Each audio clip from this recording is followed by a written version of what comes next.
Welcome to Flat Earth Debate Live. I'm your host Nathan Oakley, and if you are new to this channel, or you've not done so already, then be sure to subscribe, hit the bell notification icon, and join button if you'd like to become a Nathan Oakley 1980 channel member and keep up to date with the Flat Earth Debate. If you would like to support the channel, there is a super chat that runs alongside each of these shows while they are live, and there's also a PayPal, Patreon, crypto, and thanks button in the info box below the video. Most importantly, if you'd like to join the discussion, simply mute the page you are currently watching, then click the link in the info box below this video to join the panel and express your views on the nature of Earth. If you do join, please don't swear. If you do, you'll be ejected, and if you are, please don't try to rejoin the stream using sock accounts.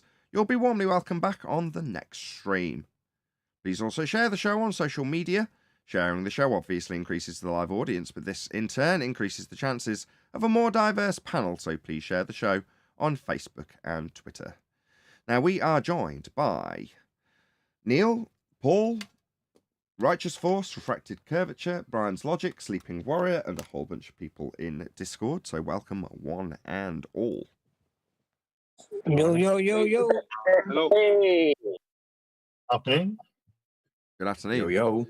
This show has already started quite badly, so I've already run one live show and then the show crashed because I was actually connected fully to Element, but I am going to try and rejoin to that. So if this turns out to be a technical disaster and we end up crashing the show again, that said, I've instantly gone through the computer and upped the voltage on the RAM, which I hope is going to be the solution to the problem as and when it arises. But there we go. Hopefully this will be a full live show. We shall see. But I'll reconnect to Element as there are a few people in there in a minute. But in the meantime, is there any evidence of a physical geometric sphere edge that's a horizon, formerly known as the curve of the Earth? Yes. Before you do, hold on a sec. Before you get to that, hold on. Hold Can on. you hear Neil? Go ahead, John. Can you hear Neil? Yes, we hear you. Can you hear? Yes. Oh, no. Can you hear Neil? Neil? I mean, should I be able to hear Neil? Was Neil talking? Yes. Yes, I can hear Neil. Shout out to Godzilla37. He says, "You're late. I want my money back. You've only just given it me." No refunds. Thank you for the super chat, Godzilla37. So, Earth curve, Anthony said yes. Nathan? I don't know. Go ahead. What have we got? So, Simon Dan apparently turned 40. Happy birthday, Simon Dope. And he did a parachute jump from 14,000 feet. And he's got a video of it, and he's claiming that he saw lots of Earth curve from 14,000 feet. I didn't want to tell him about Neil deGrasse Tyson telling him that you can't see Earth curve from that, however it is he says it. 14,000 feet. So we debunked Earth curve in 2020. Well, he's rinsing and repeating it, I'm afraid, Nathan. He's claiming to Drongos for cash that he can see Earth curve from 14,000 feet. All you got to do is a parachute jump. You can tell you're not here very often at the moment. You're going to have to brush up. Okay, let me enlighten you, Anthony, Sleeping Warrior. So, back in 2015 through 2019, there was a misapprehension from our opponent's side that there was two different claims in play when talking about Earth curve geometry at the physical geometric limitation tangent point horizon in the Earth curve maths versus going up in elevation and seeing Earth curvature. Now, they were phrased differently. This will remind you. One, like Simon Dan, was specifically called Earth curve. That was raising in elevation to claim you see the curve of the Earth. The other was called the horizon, implied to be a physical geometric limitation sphere edge at 1.2 times the square root of the observer's height in feet as laid down in the Earth curve maths. They're both the same thing. Ergo, when debunking the horizon as a physical geometric limitation at 1.2 times the square root of the observer's height in feet, that's Earth curve, their horizon, then it simultaneously debunks the exact same horizon at altitude as being Earth curve. Sorry, Simon Dan. Let's just address him 1 second, Anthony. We'll get back to you. Sorry, what was it you saw from 14,000 feet? Refraction? Is that what you saw?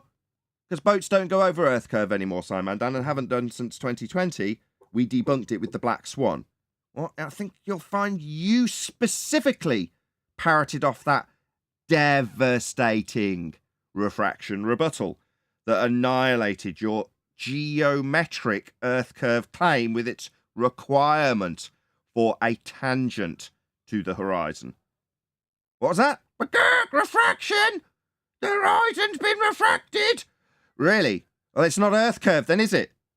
So you looking at the horizon from elevation is still the same black swan debunked horizon / Earth curve, no longer claimable as a limitation to your view / physically bending Earth curve horizon. It isn't. We debunked it. Go ahead, Anthony.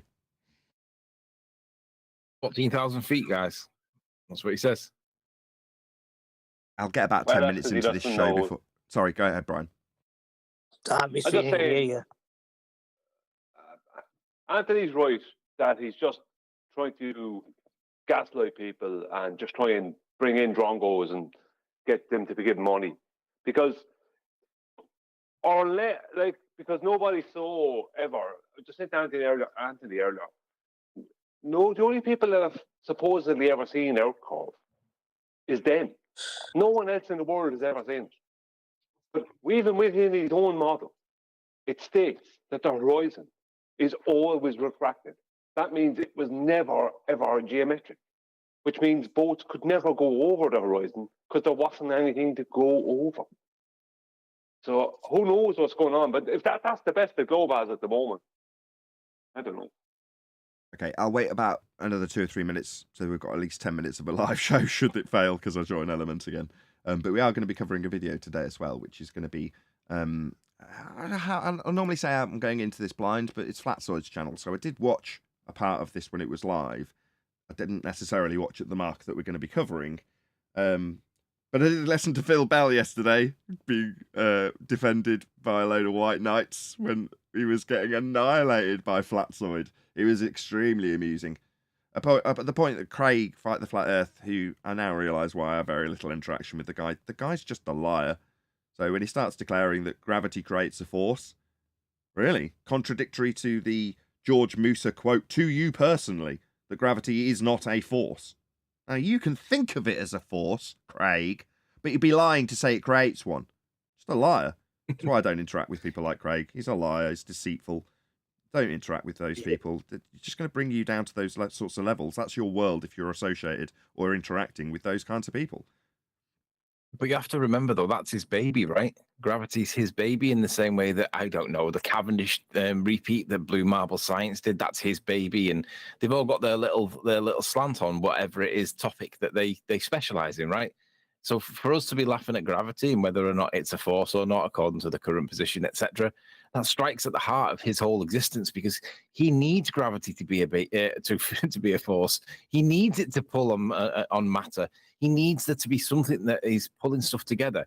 Because if it doesn't, it means that every time he's ever said gravity is a force, obviously it makes him look like an absolute massive whopper because it isn't a force anymore. And Musa told him, but he can't accept it. That's why when Musa said it's not a force, but you can think of it as a force, Craig basically kind of like he pandered him and he pussyfooted around him and he was trying to get him to say that it is a force and he wasn't doing it.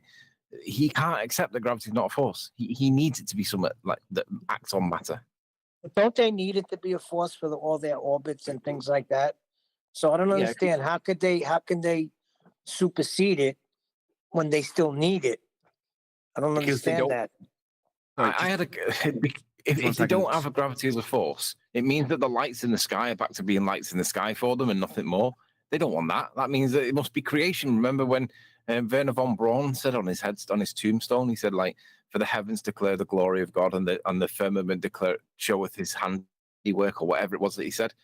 Like, whatever he meant by that is like open to interpretation. But like, to me, the stars are like, that's the lattice work that holds the sky up for me, because it's like they all look the same distance to me. Well, if the stars are not orbiting stuff and planets are not orbiting stuff, we're back to, well, is that not the underside of the dome kind of argument? Are we arguing over what is that surface? Are we arguing over whether it's big, bluey, white, see-through, icy stuff? No. Because that's what it reduces to. No, we're not. No, that's an assumption that you're making because you've debunked something. Not knowing what something is doesn't automatically mean you're going to figure out what it is. Just a quick shout out and correction to Godzilla 37. Just to them, no. Just one. Oh, I agree with you from that point of view. He says this one's free. Don't read it. No. You get quote unquote free super chat because you're a member and your membership's renewed, which means you have had to pay for that super chat. So I absolutely will read it out because you have had to pay for it. As much as it might seem like a freebie, no, for your continued membership, you're getting 2 super chat, but it's definitely costing you money. I'll definitely read out those members chats when they give you a free, in quotes, super chat, because it isn't. But yeah, I'll definitely read it out. So I'll read it out. This one's free, don't read it. Oh, why did I bother? Thank you for the super chat, Cortula. Well, to put a disclaimer in, Flatzoid did say when he started his show, and Kiwi said, then you're leaving yourself open. You know, if you're saying something wrong, we're going to correct you. And Flatzoid said, I'm an open book. If I'm saying something wrong, then go ahead.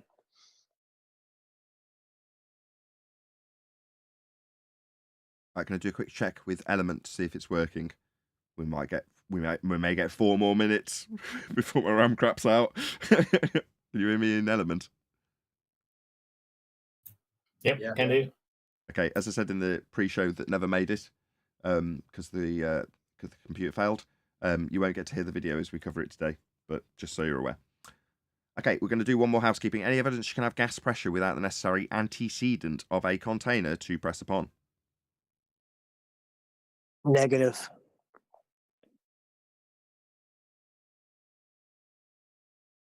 Alrighty then.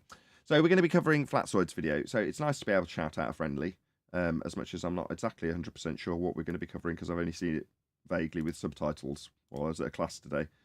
So here goes the best chat share ever because it's for a friendly. Now, normally I'm making all sorts of disclaimers about how, you know, helping this person in the algorithm is mainly so I can get that person to shout me out. But in this case, that's not true because Flatzoid's definitely a friend of the show and will mention me as much as any other friend of the show would, or mention us, I should say.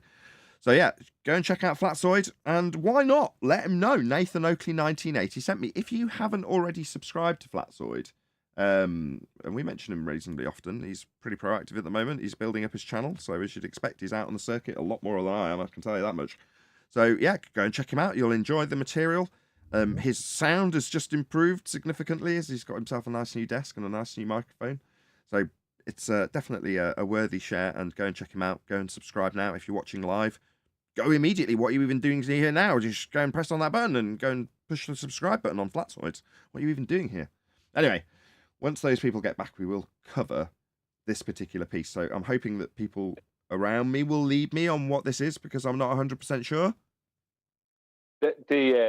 Make sure to leave one of them absolute bullshit comments on Flatzoid's video that you leave on all these other videos. Hey, great content, really liked it. One of them nonsense, vague, dishonest comments. And say, don't say dishonest. We covered this material, right? To go and leave a comment that said, let's make it really specific. Nathan Oakley 1980 sent me, really enjoyed your content. Full stop. Okay. At Nathan Oakley 1980 sent me, I enjoyed your content, is, as you said, a lie.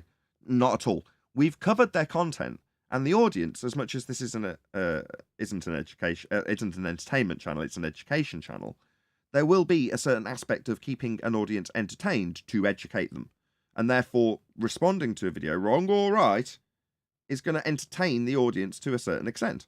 So to say I enjoyed your video isn't a lie if they were to respond that. And it obviously serves my ends when they say at Nathan Oakley 1980 sent me, because there's a chance people will come and check out who was responding to their video and hopefully put a link to mine. It's not a lie. Definitely not. Me and Brian will never, ever send those comments. Correct, Brian? Yeah, I can't do that. I can't be forward. Okay. Well, we'll get into this a little bit, and then, you know, as we're now in Element, I'm going to push the computer and see if I can stress it again while we're live. Hopefully I'll force it to crash. Now I've upped the voltage. But a quick shout out to Joke Man. Wow, $50. Thank you very much. £50. Thank you very much indeed for the super chat. Just released my first video. Woohoo! Musing and music. They say I'm crazy. I'm a catalyst. Well, go and check him out. I'm pretty sure you can actually link to Joke Man and check out his latest video by clicking on him. So yeah, go and check out his video. We might do that as well. So thank you very much indeed for the super chat. please go and check out Joke Man and his latest video by clicking on the button or his face on that super chat. And yeah, subscribe to him too. Check out his video, give it a like, give him a comment, help him algorithmically, all that good stuff. Really appreciate the support. Thank you very much indeed for the super chat. Okie dokie. So this is, should we just do this? Should we just respond to whatever Flatzoid's got to say? The universe is the closed system. Isolated. The Earth is not a... Wow, we've not got far into this video. The universe is a closed system. Okay. I mean, when he talks about the universe, there's going to be a difference in how they're approaching what they're talking about, isn't there? So the universe for Flatzoid in this instance is going to be just what we see in the heavens, which we'd say is the stars, right? That's going to incorporate our universe, which could also simultaneously just be described as the world, right? That's our universe. Now, for the other guy, when he says universe is a closed system, he's talking about an ever-expanding sky vacuum expanding into nothing. That's a closed system, I assume. This is a globe we're talking about, right? I'm not just slagging off a flat earth that's just wrong, right? Yeah, it's a globe that came in on flat zoids. Go ahead, Brian. Yeah, see, this is a bit of a topic essay when I listened to some of this after the show. Myself, Adam, Neil, and QE. I think Chris Farford was there too, but it was like, what is their claim? Well, if you look at their claim, they're trying to claim that their universe is expanding into itself. That is their claim. You can see a whole video on that by Sabine Hossenfelder, where she makes that claim within, and she goes through the process of thought you'd have to go through, I don't know, to say that. So could that be described as an isolated or a closed system? Which one could it be described as? Because isolated system, see, Kiwi was saying that like the first thing we jumped on was the isolated system. Flatzoid said as isolated system. But isolated systems are only used as a descriptor in thermodynamics. There's no such thing in reality. Now, Correct. We are talking about the heliocentric model, so we're talking about non-reality. So could we describe their universe expanding into itself as a closed, open, or isolated system? What would you describe that as? Well, that was going to be my critique of Flatzoid, so you've already covered it, but I'll just reiterate it, which is to say that isolated systems is a descriptive term within the law. Laws are just descriptions of things that occur always, and to simplify them for an audience, you have to use terms like isolated or ideal. Those sorts of terms don't really exist. Open and closed do, but when Flatzoid said that his, I assume, universe without context in a globe paradigm that he's responding to by rebuttal is isolated, still doesn't make sense because there aren't any. I would object to using systems at all in that description, because intermixing thermodynamics with the globe delusion is not helpful. Yeah, technically, the laws of thermodynamics don't apply to that model. Yeah, that's true. So Brian's pointing out something that fundamentally doesn't jive with any description that this globe believer will give if he's describing a heliocentric model, because the second law of thermodynamics doesn't apply.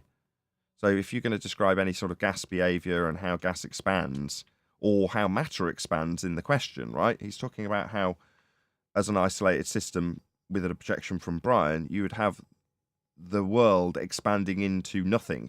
But if the nothing doesn't exist, it's like in Never-Ending Story. What's it expanding into? But they have it expanding, and there's nothing beyond what it's expanding into. Therefore, as Brian describes it, it's expanding into itself, which makes no sense at all, but doesn't sit in line with any entropic law. Now, when we say doesn't sit in line with it, well, it doesn't have to, because it doesn't apply. So when you're talking about globe Earth with a pressure of gas that you're breathing not expanding into the sky vacuum, fundamentally that defies the second law of thermodynamics. We say it often enough, but that is literally the case, and they'll admit it. You know, it's not applicable in their quote-unquote model that we never see. Yeah, even Rumpus said it. Sorry, hey, Chocolate. Even Rumpus said it. The second law of thermodynamics doesn't apply to the Earth. And he was talking about the globe Earth, heliocentric Earth, heliocentric globe Earth. Because it doesn't. It can't. Not with what they're claiming. And if the second Exactly. law can't apply, none of the rest, the first and third law can't apply. They don't apply Right. anyway.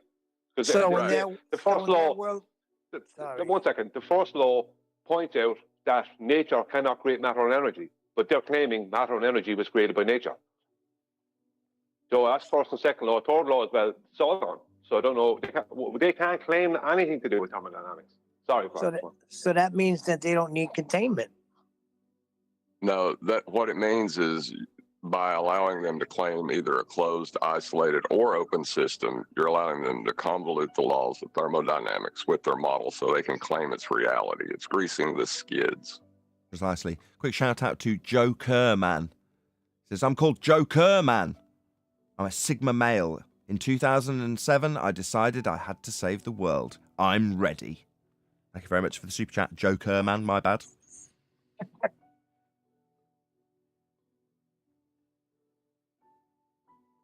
We listen to a bit more? Yes, please. A closed system, and gravity keeps the atmosphere at. Atmo what now?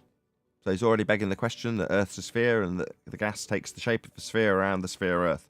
Atmosphere. That's atmo, air, arbitrarily sphere-shaped. When air, that's gas. Gases, a mixture thereof, take the shape of their container. They don't arbitrarily form sphere shapes. Go on, whoever it is. And what's gravity again? I was going to say, the moment he says gravity keeps, no matter what, if anybody says gravity and then it's followed by a word that describes an action of some kind, in other words, a verb, then they don't know what gravity is. Because gravity is actually an optical illusion according to the current position. It's not an action. It's not a force. It doesn't create a force. It's an optical illusion. That's why I Yeah, tried it's to not ask cause. them to define gravity. If you listen, it gets into it and they start attacking gravity. But I felt they should have had them define gravity and then explain to them that it's outdated anyway. You've got to know all these different Yeah. methods, and they'll incorporate them as an attack with white knights coming from all angles. So in the case of Flat Zoid yesterday, he did exceptionally well until there was lots of distraction techniques running from white knights, asking him various different questions and demanding answers, at the point that they do-si-doed and begged the question. So at the point that Phil brings out a picture of a black bit next to a blue bit next to a curved Earth and says, well, why isn't the sky filling the sky vacuum? By that point, Flat Zoid had, like I say, 3 or 4 white knights, including Craig himself, stepping in or stepping all over him and precluding him from recognising that they've just gone back to begging the question again. I assume we have gas pressure. I assume it's not filling a sky vacuum. And now I'm going to ask you by burden of proof reversal how it's not the case that the sky vacuum's not being filled by my assumption of sphere-shaped air. So just begging the question again. The answer to that question that you asked, why isn't the sky filling it? It's because the model is wrong and that isn't representing real world. That's Wrong not answer. where we live. No, that's incorrect, Anthony. So the answer would have been, it would. If the sky was a vacuum, so if he's begging the question, which at that point has been accepted by Flat Zoid because he hasn't recognised that the White Knights have pulled him off his game, was to say, it would. The law of thermodynamics being described and fought for by Flat Zoid yesterday with Phil Bell was one at that point. But the moment he put the picture up and said, why isn't it filling my begging the question assumption of a sky vacuum in violation of the second law of thermodynamics? Why isn't it filling it? The answer is, it would. If that black area was a 10 to the minus 17 torr sky vacuum, the gas would fill the space. It isn't because, according to you, it isn't filling that area of volume, meaning it either isn't an area of volume or it isn't 10 to the minus 17 torr because we'd have no gas to breathe, because it would fill the area. Flatzoid just didn't say that, and neither of you. So when he's asking, why isn't the gas filling the black area, it's on his assumption the black area is a bloody vacuum. So he's just begged the question successfully. That was Phil Bell yesterday. Different show, by the way. I'd claim that that debunks their model, because if the sky was a vacuum the way you describe and the gas pressure does press out, that obviously means that your model is incorrect. Can't do it. Shout out to Godzilla37. It says, Joker man to the left of me, Jokers to the right. Here I am, saving the world again. Dum dum dum dum. Well, I don't know if I would give them a model. You don't have to debunk delusion either. So I don't know if I would go that route, Anthony. You know who could have used the White Knight yesterday? From what I heard, Bill, he the had grid? plenty. No, the grid. The grid. I've never heard a Glober throw out the grid as many times as Greg did yesterday. I don't know what that means. Throw out the grid. What does that mean? It means it's irrelevant. He did not want to speak about it. He said we don't need to speak about the grid. What are you talking about? What's the grid? That's kind of hold on, everyone else. I'm talking to chocolate. What's the grid? what we call latitude longitude grid or Cartesian coordinate system. Oh, He didn't want to talk he about didn't that. want to. I didn't catch that bit. I was listening Oh in my God, passing. he threw it out. It's completely under the bus. He refused. Hold on. At I'm least by confused. the time I turned it off. Let me get this straight. You mean the grid they wrap around a globe? That grid? Yeah. The one they used to say proves the globe. Right, it's That wrapped is around now it. completely irrelevant. He thinks the grid wrapped around a globe is irrelevant. How the fuck do you navigate then, Craig? Yes. How'd you navigate a globe if you haven't got that grid that came from a flat Earth elevation angle measurement to a star? How do you navigate without it? It's irrelevant. It's irrelevant if you live on a globe because we don't. That's the bottom line here. Exactly. And I've never heard it thrown into the bus so many times as he did yesterday. It was hilarious. I sat there Very and telling. listened to it like, wait a minute. This is the same grid that these guys used to tell us all the time that proves the globe. Now, to listen to this guy, it's completely irrelevant, doesn't want to speak about it. It So was just hilarious. pushing that one step further, then, if he's throwing the grid under the bus, that also means the argument of when they say, show us your flat Earth map, and I always say all maps are flat, they all then say, well, that's a projection, isn't it? It's a projection of a sphere on a flat plane. Well, if he now doesn't want to talk about that, well, how does that work with that argument of that's a projection of a sphere on a flat plane? It proves we're on a flat plane, Anthony. That's how that argument works and precisely why he doesn't want to talk about it. And it's very telling. When anybody doesn't want to talk about things, you should labour those points. For example, shh, don't mention 90. Quick shout out to Jokerman again. He says, I have 4 inventions and I want to get my band back together. What's a sigma? Anybody know what a sigma is? What's a sigma male? It's like a step.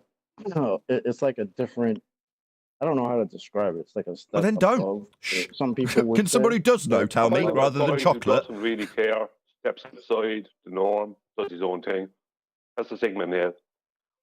Like men going your own Not way? really, Is not that trying sigma? to be something, just being what other people are trying to be. That kind of thing. Anyway, I was just going to say he had to throw out the grid, chocolate, because the grid proves we're on a flat Earth. No, That's what his globe's got wrapped around it. What Nathan just said is what I even typed in the chat when I heard it. When a Glober is telling you we don't have to talk about something, it's irrelevant to talk about something, be sure that they absolutely need to talk about it. They just can't. That's why they'll tell you that. Right. I think the Sigma male's the one that's like, like alpha males, the leader of the pack, and the delta male and the Zulu male. They're all terms that are in this hierarchy, this concept. I think the Sigma male's the guy that just says, fuck the concept. I'm not playing by these rules. I'm just being me. He's the one that steps out of the whole the construct that is that labeling and just says, oh, I'm not any of them. Cool. Hold on. This sounds self-defeating. You're saying if you're going to categorize men as alpha, beta, gamma, you step outside that categorization system, and in so doing, you get categorized as sigma. That's self-defeating. I think that's what it is, yeah. I think so. It's like being an alpha male, but not giving yourself that title. You're just saying, I'm above all of you, fuckies. But most alpha Nothing in males the don't. Urban Dictionary. Go on, let's hear it No, from but the Urban difference Dictionary. is a Sigma male wouldn't give It's not themselves a there. title. That's the difference. Like an alpha male needs to be like in the front, in the foreground. You know, just the one up. You know, the Sigma male doesn't care about none of that. He's the dude chilling in the back, just scoping everything out. Yep. Yeah, that's a good one. Cool hand Luke. What's Okay. one of them? Why are we talking about that again? Look, one of the super chatters said, I found out in 2007 and specifically designated himself as a sigma. Shout out to Bobby Zines, says Joker Man. He covers a lot of UK stuff. He did my editing. All right, Bobby Zines. Brilliant. Yeah, excellent. Another friend of the show. Is that why Sigma Ontantis is called Sigma? Is because it doesn't fall in line with the illusions about Yeah, you can't reality. even see it. You can't even can see you not it. So he's declaring rumpus himself a John's... star when he's not really a star. John, they completely ruined your reification joke. It's all right. We'll move on. Anyway, look back to that gravity claim. Gravity at present in mainstream pseudoscience is an effect, not a cause. What this guy claimed concerning the gas being kept to the surface of the sphere Earth is claiming a force of attraction between masses, which is gravity as a force. That is debunked by the fact that objects weigh more in a vacuum. Debunks that claim. That's the end of that. Because that would mean that if you're exiting all of the medium from the vacuum, you will be removing gravity, right? Because if you're you'd be removing adding gravity. Well, you're removing the air that they're claiming is a mass that is being attracted to the greater mass of a globe Earth, to the surface of a greater mass of a globe Earth. So if you're removing that mass, then the object has to weigh less in a vacuum, but objects weigh more in a vacuum. So it debunks the claim that gravity is a force. Debunks the heliocentric model, but not one of them will address it. Can I ask a favour of some of the mods in chat? Just 1 second, Anthony. Can I ask a favour of one of the mods in chat? Can you see if you can dig out Joker Man's video? And we'll play it towards the end of the show. Or I would call it. Okay, okay, can I quickly correct you? The universe is the isolated system. Earth is considered to be a closed system even in your globe rhetoric. You do know that, correct? By whom? So, I'm a bit confused again. Flatzoid's telling this guy that in the globe Earth rhetoric it's a closed system. Why is he telling him that? No, I don't know why you're saying that. I think he was saying the universe is closed. He's doing that because the guy's wrongly cited his own model, and Flatzoid's correcting him and saying it's actually considered to be an isolated system in your model. He's correcting him because he doesn't know his own model. That's what's happening here. But no, I still think it's greasing the skids, and he's allowing him to grease them by even introducing the ideas of closed and open systems to the heliocentric delusion. Well, in Flatzoid's defense, in his defense, he's trying to amalgamate the laws of thermodynamics with the heliocentric model also. And fair enough, he's doing it incorrectly, because they can't be. You know, how can you have an argument about thermodynamics with a glober when those things do not apply to their model? They apply to reality, but not to the globe. So, I mean, no matter what you choose, open, closed, isolated, it's wrong because none of them apply to it.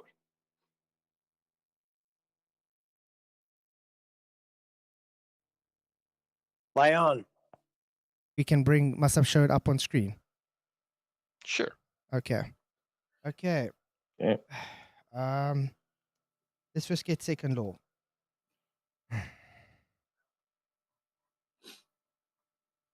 The second law of thermodynamics is a physical law based on universal experience and conceding heat and energy conservations.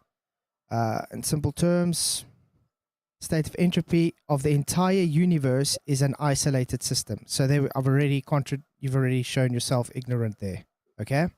What? Now, you said the universe is a closed system. It's not. It's an isolated system. So you're wrong there. Yeah. Okay. Okay. You want the semantics?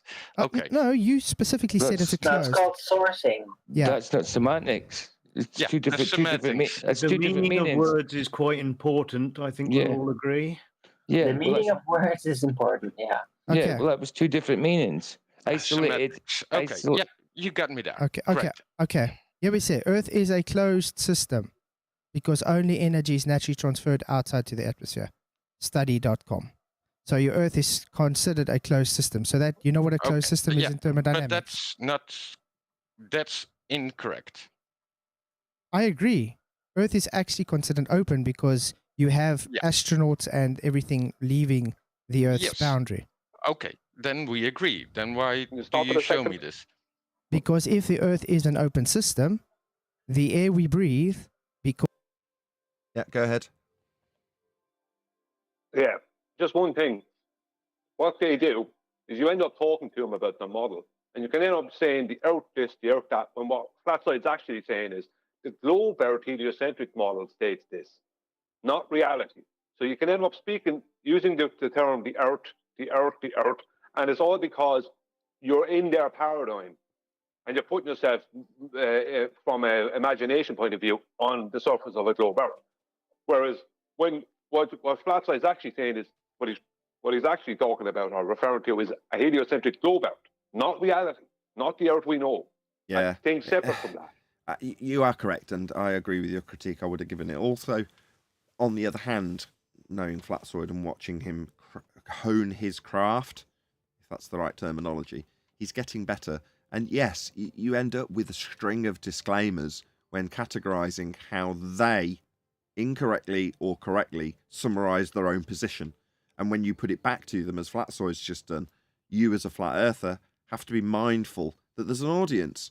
And for the opponent, they might understand the context of what Flatzoid's saying in this scenario, but the audience just hears Flatzoid describing how the world is. And it's not that way. Hold on. It's actually, as Brian's just said, a model description of how a glober thinks the world is, being detailed by Flatzoid with the term how the world is, or however he phrased it. Go ahead, Neil. No, I'm just saying the indictment is not really so much on Flatzoid. It's on Alwyn, which you'll soon hear. Really?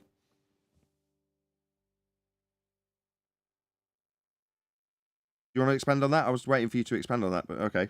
because of Oh the no, when you play a video. second law of thermodynamics, aka entropic law, the gas we breathe would fill the available system space. With an immense force. With one exception. Mhm. If there's a force pulling it down. There's no force. Well, hold on. Let me get into this. I'm an expert. So what force would that be? The force of gravity, right? I take it you think of it as a force. Well, don't you know that the force of gravity, whatever that might be, right, is considered or used to be considered as one of the weakest forces in the universe? Is it not speculated widely in media, right? So how is that weak force going to countermand the extreme force of gas pressure trying to fill the available volume, right? Which is considered like among the strongest forces. Like nothing can stop it. It's that strong. How is gravity as a considered weak force, if it even is a force, how is it going to stop that from happening? Define gravity. It only reaches out 300, 400 kilometers, not millions of kilometers. It only... No, he asked you. Gravity only thanks for proving my case. our How is it going to atmosphere stop it? down to Nathan, Earth, could you stop the video? 300, 400 kilometers. Okay. After that, it will escape. Okay. Go ahead, Brian. Yeah, this is the thing that QE was jumping on yesterday, and we all jumped on it. That what's after happening here is, and the critique is on Arwen, is that although Arwen's just kind of being blasé about it, I understand, but what's after happening is that guy is not after defining what gravity he's claiming. He's not after defining. He just said gravity and made the. It gave people the impression that he was talking about a force of gravity, but he hadn't stated that, which is something they keep on trying to do because they want to chop and change between different gravities, from different timelines, which is what they want to do. I see something even worse than that. Sorry, Nathan.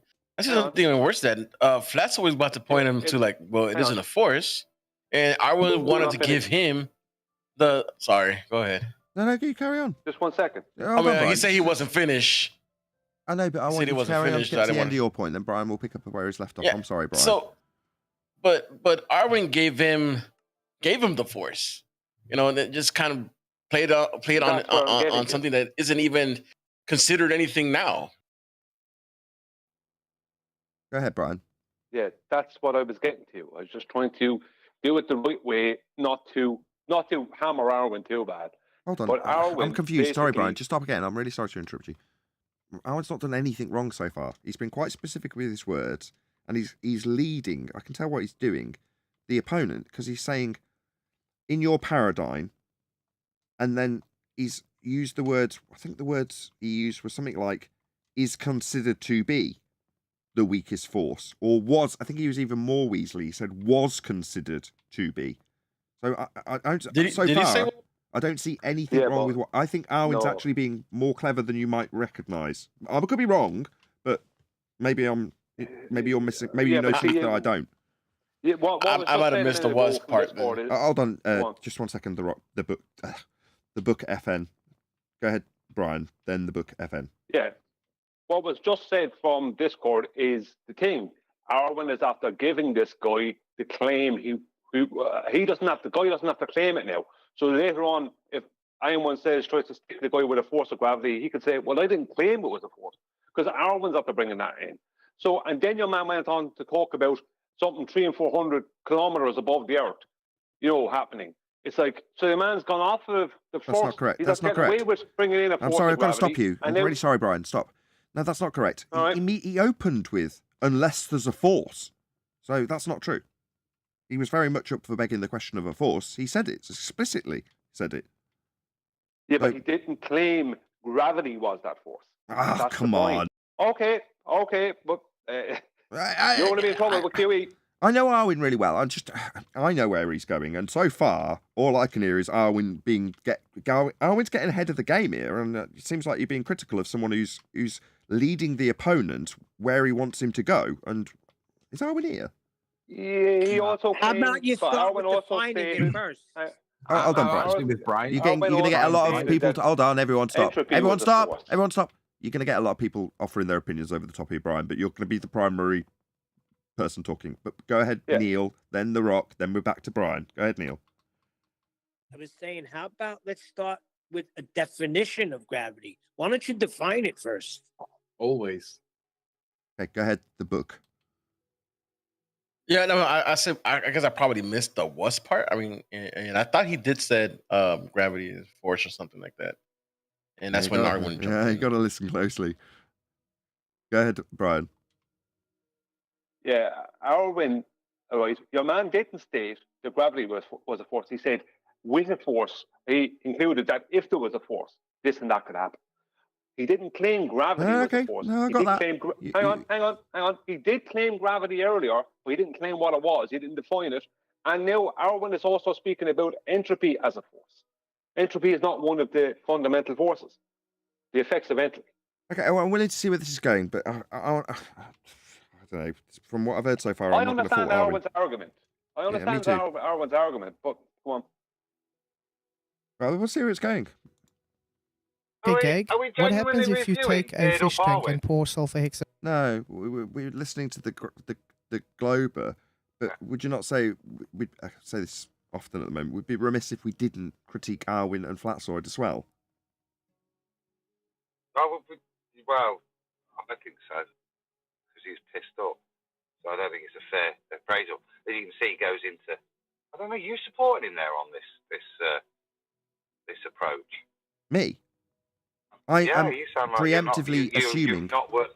I'm not supporting him yet. I'm saying, well, let's see where it's going. But I'm saying preemptively, this sounds like Arwen leading the opponent. And preemptively, you're saying, no, he's just giving him the force of gravity. But he didn't, because he left in enough disclaimery Weasley words for me to say, no, he hasn't done that yet. Maybe the guy will take that from him, like Brian's saying, which I can't disagree with. We'll just play a bit more, Adam. We'll see. I'm not siding with anyone yet. But I'm not going to, because... Go on. The bit I've heard, what made me giggle is, why is Arwen giving him the fourth of three fundamental forces? Why has that not been the first point of discontent? He Why are didn't. we trying to agree? He didn't. No, he said it's a tiny, weeny weak force, even in your model, right? So, to me, you've got to define what this gravity is. I think you hear Neil chirping and then storm off. You've got to define what this thing is before you let the conversation go any further, especially if you're the one that's going to introduce gravity as a fourth of three fundamental forces. I think we might have to rewind just a bit, Nathan. No, we don't. Look, so far, Arwin has done nothing wrong, as far as I can tell. Now, other people have heard this already. I haven't. Let's just do a couple of quick shout-outs, though. So, shout-out to Rinsler. Burden of proof is puzzling. Shouldn't both sides be well-versed with what the other would say? Oh, I'm going to have to scroll back down. Just one sec. Shouldn't both sides be well-versed in what the other would say, critical thinking-wise, knowing the other side's arguments, essentially? Well, that's not an expectation or a standard, Rinsler, unfortunately. That's what you do if you're a good debater. And Arwin is, and knows the other side's argument like the back of his hand. Perhaps he's trying to move the argument on where the opponent doesn't know, but it seems like Brian's suggesting that he does know. He just needs Arwin to beg that question for him so he can use it to his advantage later without having to explicitly say that gravity's a force when it isn't. So maybe the guy's being weaselly and is using a drunk Arwin, but I just hear the weasel words of Arwin and go, okay, yeah, it was considered back in the day as a weak force in their paradigm. That's what he said so far. Now, maybe that's been done to move the conversation along because someone's not willing to say that, knowing damn well where it would go because it isn't a bloody force. And Arwin's like, okay, I'm willing to do that with enough Weasley disclaimers so I won't get it pulled apart, or I could defend if it was at a later date. I'm surprised it's not here. Also, another shout out to Jokerman. My favourite band is For Today. I presume that's the name of the band as it's in capitals. For Today. But they need cowbell. Okay. I'm the territory drummer. Is that what you say? Territory drummer? Have I said that correctly? Probably not. My musical terminology is not great. Okay, thank you for the super chat. That didn't make much sense to me, Jokerman, but really appreciate it. Thank you very much indeed. Has there been another super chat just come through? Just a couple more super chats, guys. I'm really sorry. Shout out to Matthew Eastman, who says, what we have here... Let's do it in the Axel Rose. What we have here is a failure to communicate. Indeed. Very, very good. Goldie. I heard the term model. I've heard the term model mentioned several times, and a model is a physical extrapolation based on measurement. So I would like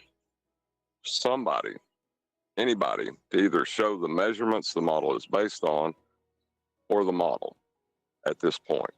No, we debunked that. You can't. We debunked it. It's a geometric assertion. If there were a model to be asserted, it would be the geometric assertion of a radius 3959 mile sphere.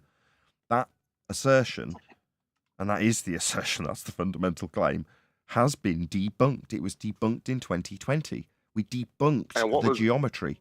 So there isn't one. Good morning from Flat Florida, says Goldie. Thank you for the support, Goldie. You're a ace. What was the measurements based on then? They weren't. For them to come up with this? They were. They were based on a flat plane angle measurement. I mean, when you say what were the measurements of a sphere based on, you didn't. Just the measurements were of a flat Earth.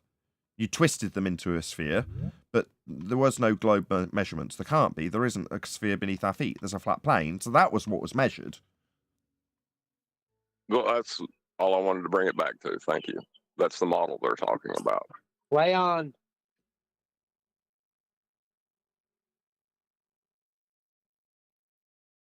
A fluoride into it, and you leave the container open. What happens to the gas? I have no idea. It disperses into the surrounding system, therefore debunking gravity pulling it down. Thank you. No. Yeah. No. You just said you had no idea. It mixes up and expands within the available volume. That's what happens, right? Hold on, this guy's claiming gravity, though. It's not that difficult, guys. I'm really don't understand why you're not helping, Neil. It's not difficult. You have mass. Sounds difficult. Gas has mass, right? Yeah, do you agree? But wait. But when you have a force large enough to pull it down, it will stay there. Good. So there, I want to give shout outs to Neil. Neil was trying to get that back on to track. He was shouted down, told he wasn't helping. If you listen to that, what's he trying to do? Get a definition of gravity. Well, in the Because interest all of... we're about to go into now is more superfluous bollocks led by this guy, yeah, which he'll just move from one thing to the other as he's challenged. Neil's doing a good thing there. What's gravity? That's a great starting point to continue this debate on from. Well, Until you've got that from him, you're going to struggle. Well, it is a point we can all take on board. In the interest of balance, Neil, can you just shut up next time? That's the only time I thought it was unjustified. I thought it was a really good point he's making. He gets told to shut up. When in actual fact, it's the most pertinent point and the thing that should be dealt with at this point in the debate.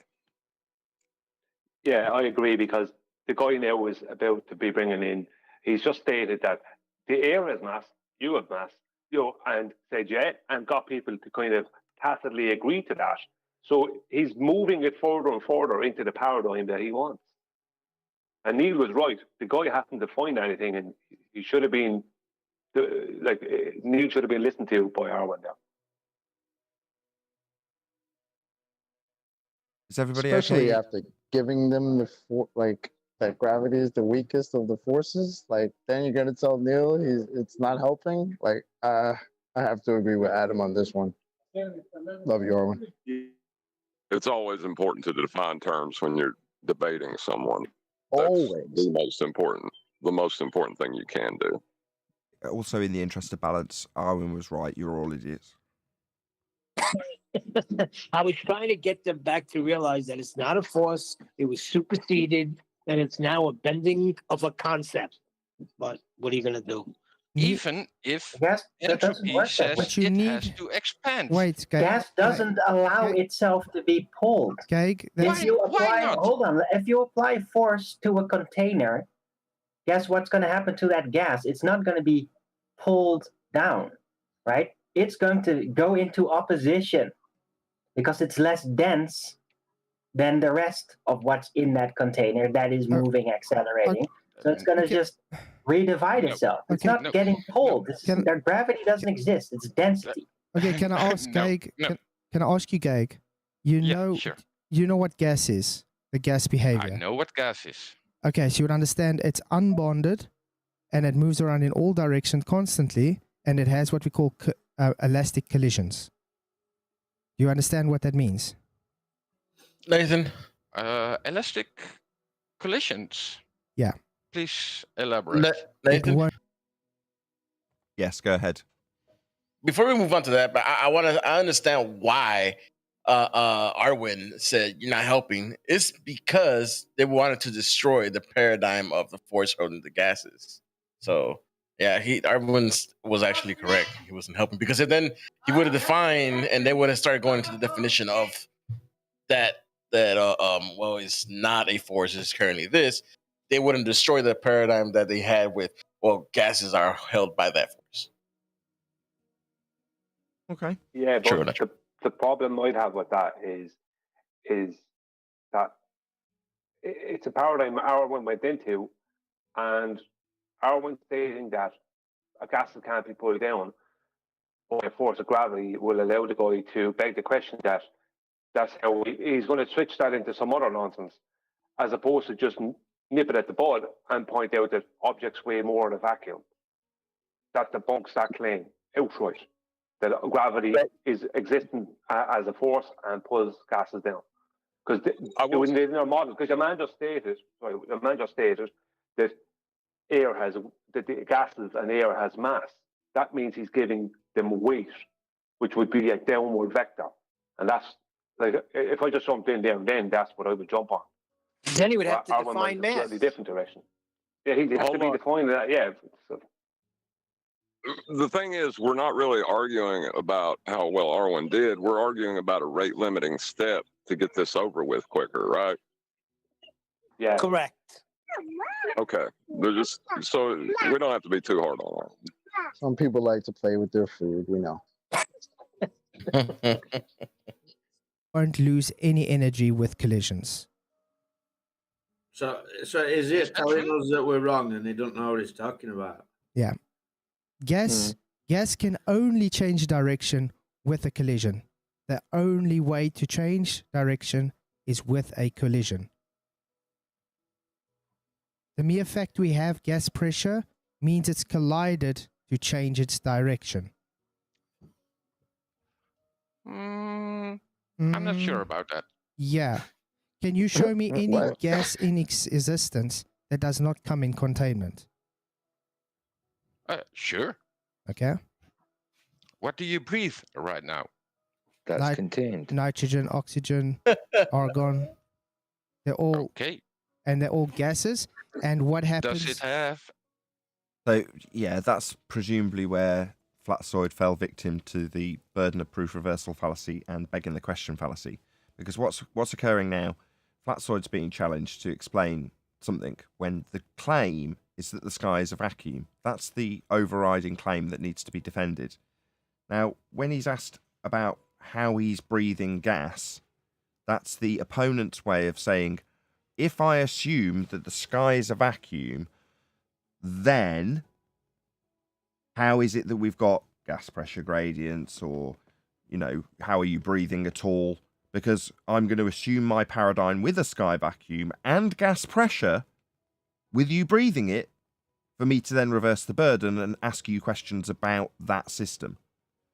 So at that point, that should have been where Flatzoid said, sorry, you're going to suggest that the gas I'm breathing is containerless.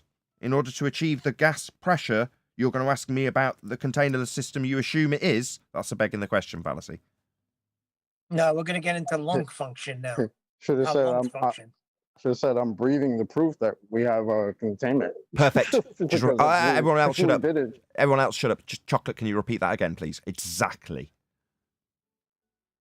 I would have said, well, I'm breathing the proof of containment, because if there wasn't, I wouldn't be breathing. Exactly. The response. Exactly. The response from Flatzoid should have been, "Oh right, you're going to ask me about how I'm breathing. That's my proof we have containment." And if he says no, it isn't, show me gas pressure without containment. Oh, well, look up at the sky. Or how are you breathing? No, that's assuming that we have a containerless system, not expanding into a sky vacuum. That's not only not proof of non-containered systems, it's a second law of thermodynamics violation. Entropy. Gas would fill the sky vacuum in his begging the question assumption. How are you breathing? How dare you? That proves my point, not yours. Why don't you just tell him to catch his fart in his hand and bring it to somebody and then open his hand up and see if it's still there? A physical... Quick shout out to Jokerman. I studied forensic chemistry at uni. You also said something about getting tattoos. What was that about? He says, God speaks to me. I'm getting what he says as tattoos, says Jokerman. I mean, I wouldn't advise it, but I'm not a tattoo person. But fair enough. Also, as I say, I studied forensic chemistry at university, says Jokerman. Good stuff. Thank you for the super chats. Really appreciate the support.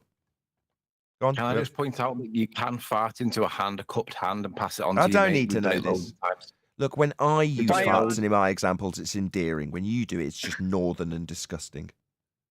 No, but he used the fart example, right? And it's not a container, but you can actually cup a farts, and it only lasts for a couple of seconds, but you can do it. Your hand's a container. Ugh. Right, make your point again. Play on. My point is that they reverse the burden. He's been asked how he's breathing. The response from Flatzoid is, what, proving that we've got containment? Because it's a necessary requirement to be having gas pressure. It's got to have something to press on. So asking me how I'm breathing proves my point, not yours. When he turns around and says, no, I assume we've got gas pressure and a vacuum. An overt begging the question fallacy. Would it be easier? Go on. John? Would it be easier to understand if you just said, when he said, well, how are you breathing? Well, because the sky isn't an expanse for gas to fill. That's the answer. Perfect, John. You got there better than I did. Thank you, God. Thank you, your ear. Exactly. How am I breathing? Because the sky... I just want to repeat his statement. John's statement was the best so far. Sorry, whoever came in second. John's statement's perfect. How am I breathing? Because the sky is not a vacuum. If the sky was a vacuum, the gas I'm breathing would fill that space. Entropy law, second law of thermodynamics. Exactly, John.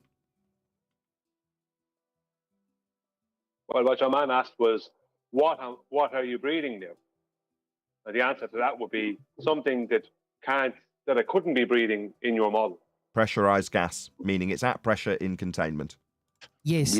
Yes, it's in the same system. No, But then Yes, it does. doesn't. Yes, it does. No, it How do you doesn't. breathe? Do you know how There you? is no physical containment around the Earth. Okay. Yes, there is.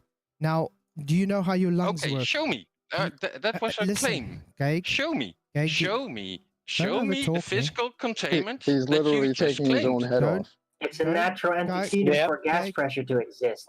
Geig, Can I show you wins? do you know, Geig, do you know how your lungs work? Yeah, in a certain amount, not. Do you understand your lungs create a low pressure environment with physical boundaries and the air around it fills that space? Yes. That's exactly how it is with Earth.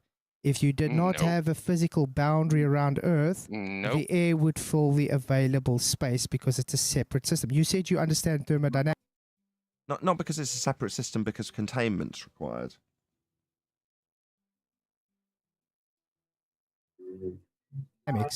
Earth is an open system, correct? Yeah. Yeah, there's that objection from the beginning again. Earth is an open system, correct? No. Just be careful with your phraseology, Flatzoid. You would infer the globe Earth is an open system, correct? As opposed to Earth is an open system. It's just refinement on his argument, though, and contextually his opponent knows what Flatzoid's saying because he's putting it to a globe believer. Oh my God. Capitals from D-Rose. Everyone brace yourself. It's going to be done in shouties. Even as a... No, I won't. Even as Moomin Rider said, far under covers, the container stay under covers and suffer, then remove the covers, the container, and breathe fresher air. Yeah, I'll buy that. Yeah, why not? Thank you for the super chat, D-Rose. It's my own fault. I bought it on myself with facts as an example. Asking Flatzoid to demonstrate the container we must exist within is kind of a burden of proof reversal, in that he doesn't need to do that. All he needs to do is demonstrate that gas fills available volume. I just heard him snatching his own head off. Sorry, Adam. Go ahead, bro. I was gonna say, this is a bit I saw yesterday. Me and QE were kind of disagreeing a little bit in terms of approach. To me, this is something that was missed at the beginning. Define gas behavior. Define what gases do. This guy's still under the illusion that gas go down, go boom, boom. That it is subject to a downward bias. That needs dealing with before and accepting before we can get in to the next point. We've got to get him to say that no, gas behavior is Flatzoid's trying to reiterate and get agreement on. Gas behavior is one vector based solely on the last collision. It doesn't change its path. It's a straight line vector until another collision occurs. There is no secondary force affecting its vector. And that's exactly what Flatzoid tried to do. Yeah. Except that right after he did that, what did this guy ask him? Well, what are you breathing? Right? Not even acknowledging the gas behavior that Flatzoid had just described to him. A couple of quick Right? shout Because outs. he said to him, Unitox Femu says, Earth is an open system with a small vacuum around it. Yeah, right, whatever. Thank you for the super chat, Unitox Femu. Really appreciate the support. See if I can just actually bring it up. Was there another one? No. Thank you very much, Sasha. Really appreciate it. Are you finished, Chocolate? Do you want to say on? Go ahead. Yeah, go ahead. Whoever it was making that point. that was me, but I'm pretty much finished. Basically, I was just saying that Flatzoid described gas behavior to the guy, and his response was, "What are you breathing?" Right? Yeah. Answer: pressurized gas. John's had the best answer to date, which is, I'm breathing pressurized gas, proving that the sky's not a vacuum. Shout out to Rinsler. We can't afford to lose you, Nathan. Either clone yourself or write a book, please, of all of your knowledge. Now, it's interesting you should say that, as I have actually spent quite a prolonged period with the assistance of 10th Man and somebody who can use a pen to write a book. So that's something that is in the pipeline, actually, which by coincidence. Not that I was Does that intending to imply shout that- that out, as it's not Does done yet. that im- But there we go. Does that imply problem. Does that imply that you can't use a pen, Nathan? Yeah, but pretty much. I don't mind being He can, self-deprecating in that regard. If he can get someone else to do the writing for him, you know, Nathan.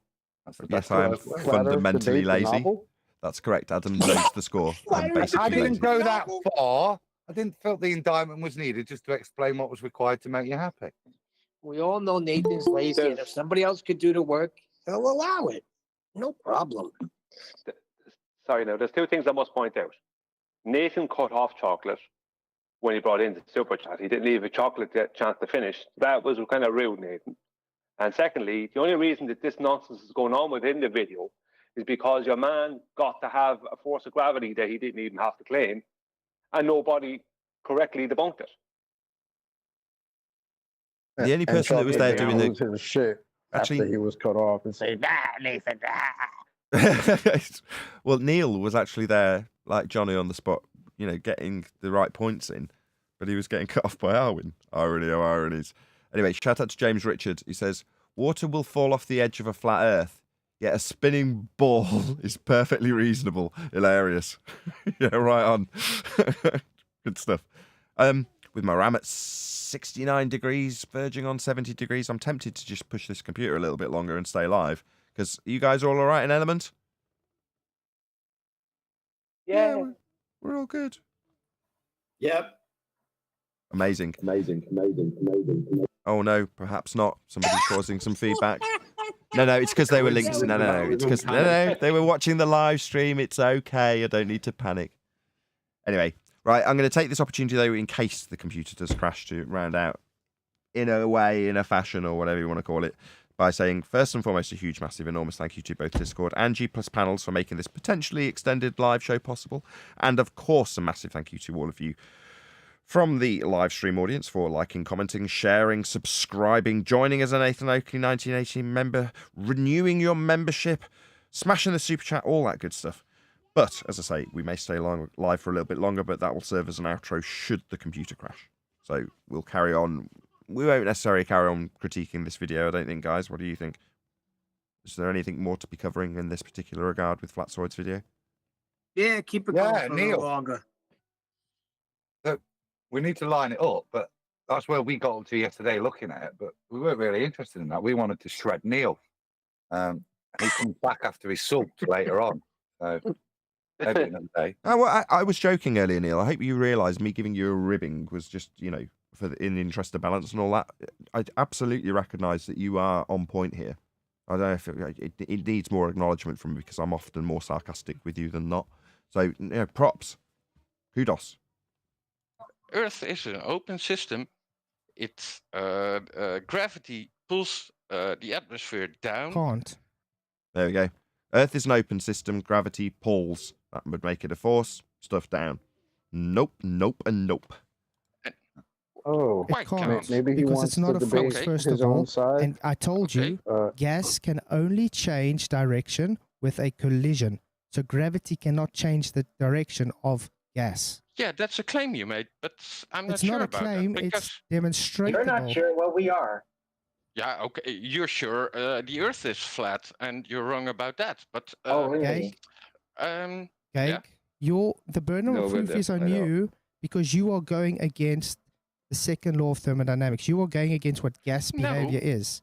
No, the burden is on you. You're not understanding the second law of thermodynamics. Says the one. Says the one that says the universe is a closed system. Yeah. Okay. Semantic. I can hear some heckling from the. Yeah. Go ahead. I'm sorry. He seems to It's think like that he's trying to insult freaking Flatzoid. Oh, you don't even understand the second of the thing. No, I think that's a language thing. Nah, I think that's a language thing. He seems to think that the word semantics is a simile of the word correction, because when Flatzoid's correcting him, he's calling it semantics, and I'm like, it's not semantics, you're just wrong.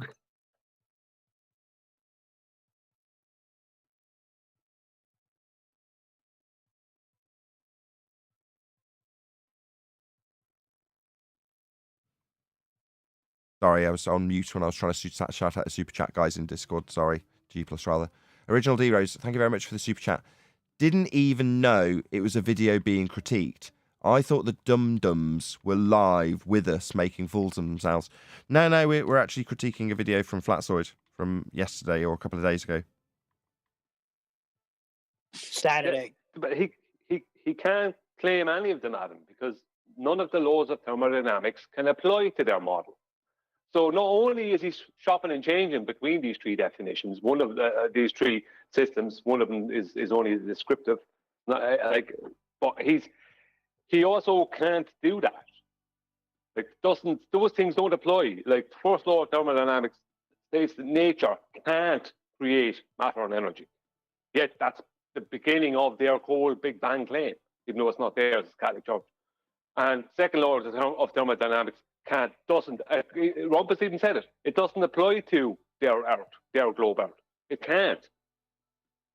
And the guy is chopping and changing because he went and he said earlier that only energy can be exchanged with his globe Earth, right? Calling it a closed system. And now he's calling it an open system because he realizes that, even within their model, a certain amount of gas has to be claimed to leave their globe system, and obviously they have to claim rockets leave it. So, but the guy is chopping and changing all over the place. Maybe he wants to go have a talk with Bill Nye, who says the Earth is a closed system. We cannot leave the Earth. Maybe he wants to go have a chat with him. To be fair, though, the context in that line that Bill Nye says, he's talking in relation to litter and space junk, apparently. So you're misrepresenting him there, Chocolate. You're being dishonest. Okay, a couple of quick shout-outs. One to D Rose. Says, I came in 35 minutes late, presumably as justification for not knowing that this was a live covering of them.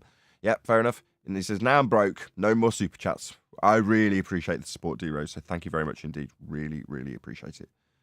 You want a bit more video? Oh, sorry, I cut you off, Anthony. Go ahead. It's just the space junk argument was what Bill Nye was referencing, and he was saying that there's only so much space junk that we can put up there, and in the context of space junk, it makes it a closed system because there's a finite amount of space that we can have space junk flying around, he says. Gotcha. Yeah, that's nice. That's nice, but the Earth is either a closed system or it's not. I thought it was closed to matter, not space junk was the definition. No, dude. Semantics. Dude, There's a difference. There's a difference between isolated and closed. Dude, that's not semantics. It's two different meanings. You seem to be ill-informed about every single factor wherever this argument's leading. Like, have you even ever done physics at all? You seem to have learned physics over at NASA. Some pretender clown story time, because you don't seem to understand anything about what we're discussing here. He probably learned it at McToons. Even NASA did both of them. Yeah. NASA even says you require containment, mate. Even NASA says you require containment. Do you know any gas law, Gag? By heart? No. Can you show me one gas law in existence that does not require containment? He just asked him if he knew any laws. Literally, the same guy, correct me if I'm wrong, told him a moment ago that he didn't understand. He accused Flatzoid of not understanding the second law of thermodynamics, which applies to gases. But now he's not understanding the difference between an isolated and a closed system, which I would have destroyed him on. Like, please tell me what the difference is. Well, let me just tell you, the guy came in and was challenging Flatzoid on thermodynamics. That's the whole thing. And he's proven wrong, but at the end, he still said, yeah, you're right, but you're wrong. Basically, that's what he was telling Flatzoid. If I can pull anything out of this, it's probably not a good idea to argue with someone who's ignorant about laws of nature when they have a delusion about what the world is. Right. Just a quick shout out to Unitox Femu. My belief is stronger than your empiricism. I think he's echoing the sentiments. Do you have a little bit more? Was there any, guys, you're going to have to tell me if there's more relevant stuff on this particular chunk.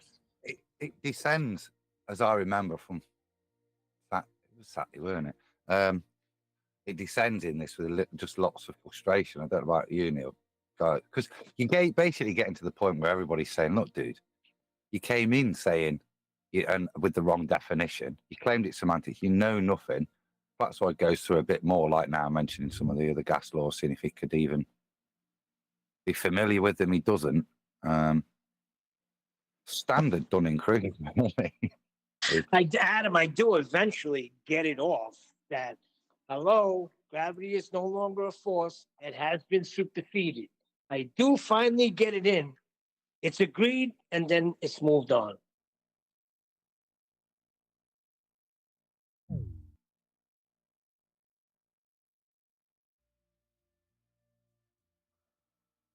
I'm just yes. trying to find where that is, Neil. Okay. Oh, no. Gas law. No, I can't. And we're breathing gas, right? Yeah. So containment needed, right? Yes. Thank you. You just debunked yourself. No. It's contained. Wow. That was the easiest debate ever, guys.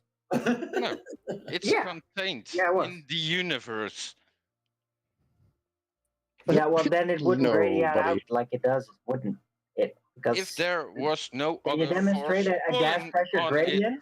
There's a very thick layer of gas right next to a whole bunch of extremely thin gas. Can you physically demonstrate that ratio within containment of gas sorry pressure? again, Arwine. Sorry, I didn't hear you. Can you demonstrate or reference any demonstration of a gas pressure gradient where a very thick amount, like actually palpably thick amount of gas pressure is sitting in a very minute space right next to a very large volume where there's an extremely low pressure situation going on?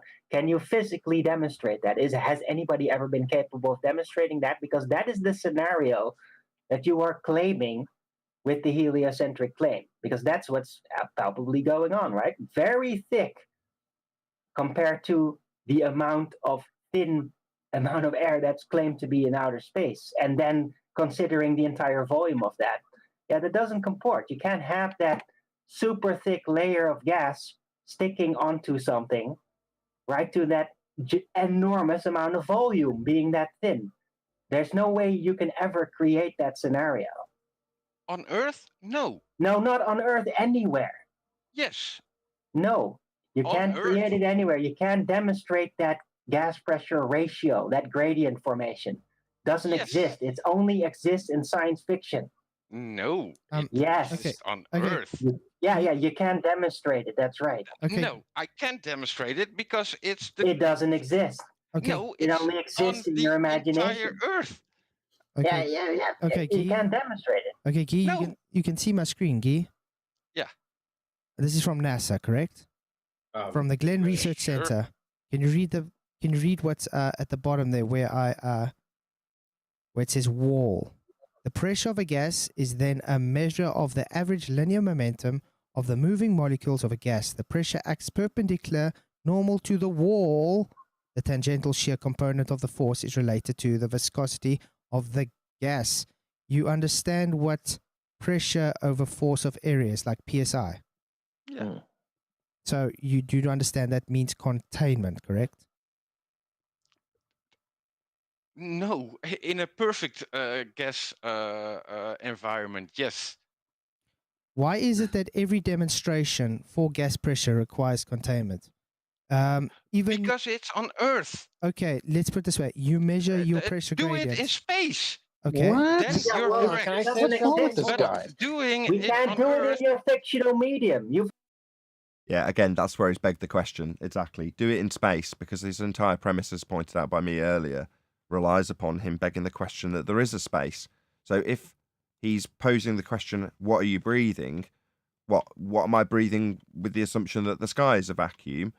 And when I demonstrate all examples of containment being a prerequisite for gas pressure, you're going to say, oh, no, but not if you go out to my begging the question sky vacuum. So that's what's that appeal to? There's a fallacy name for that. Appeal to consensus? No, don't just guess. Don't worry about it. appeal to the future fallacy is a similar thing where, fallacy. You're appealing to something that hasn't been demonstrated to be proven in the first place, and he's appealing to it. Well, go out and do this in my unproven assumption of a sky vacuum, is his rebuttal. It's just a begging the question. Assumption. It's just, how can you prove that you can have gas pressure without containment? Look up at the sky. Isn't that what you're trying to prove? Yes. Yeah, exactly. So I just assume there is a sky vacuum. The whole argument about whether or not we can have gas pressure, that's the stuff we're breathing, without containment is the discussion on the table. And his response is go out to my assumption that I haven't proven and we're demonstrating cannot exist because you'd need containment. No, but if you go out to where there isn't any containment, it proves that you don't need it. Yeah, but the guy is at present, what he's claiming is PV equals N or G, because they have to take temperature away for their claim. Temperature and any effect that temperature can have on gases must be removed, the same way as they must remove other things geometrically for their claims. So PV equals N or T doesn't apply to the model. They have to say PV equals N or G. Sorry, Anthony, I think someone was coming in. Oh, I was agreeing with you, Brian. It's not the taking away of the T, it's the addition of the G. If you listen to him, he's got to have gravity affecting gas particle behavior. It's the only way that they are subject to gravity, and therefore a downward bias, that he can maintain his gas pressure without physical containment. He's claiming he's got force containment. And that's the point that needs to be agreed upon from point one. What is gas behavior? Because if you can agree on that, he can't then go back to say gas go down, go boom, boom. But as you say, Brian, he's trying to strap G in so that we can manipulate gas behavior with a downward bias.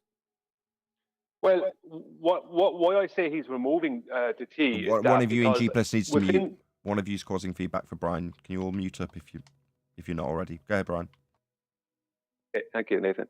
Yeah, why I say they have to remove the T is because for them to claim a gas pressure gradient, right, which is part of their claim, that eventually becomes a vacuum, they must take away the all elements of temperature gradient for that. So they have to give the gas, the air, a weight and claim that is caused by gravity because they're claiming the air is a mass, which taking away the fact that gases are billions and billions and trillions of tiny little particles. They're making it all at one, like they would with a solid, and claim that has weight and there's more gas and more weight of air at the surface and less as you move away because the pull of a force of gravity becomes less. So that's why I would say whereas in a container, the only way to show as a demonstration, in reality, a gas pressure gradient is through the use of temperature. So they have to remove the temperature you're right, Adam, that they have to tacitly agree that when they want to talk about actual gas behavior, that they'll use temperature then. But then they'll do the switcheroo, like they often did with the Coriolis effect or whatever, where they'll do the switcheroo, where they will switch one suitcase for the other. And suddenly they're not claiming or talking about PV equals N or T. They're suddenly talking about PV equals N or G when it's on the larger scale, and they're not telling you about that. Not that you know, but I'm not saying you, particularly you, but just the royal you, whatever, as give you said.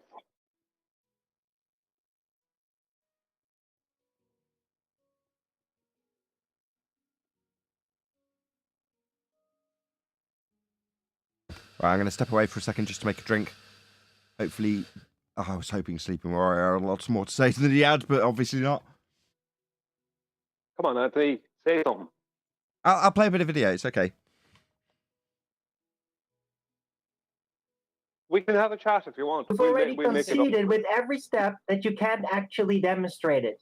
You're telling us to demonstrate it in your fictional medium, okay? Yeah. No, we're not going to demonstrate your idiotic claim in your fictional medium. No, it's up to you to demonstrate your proof for your claim here so that we can witness it.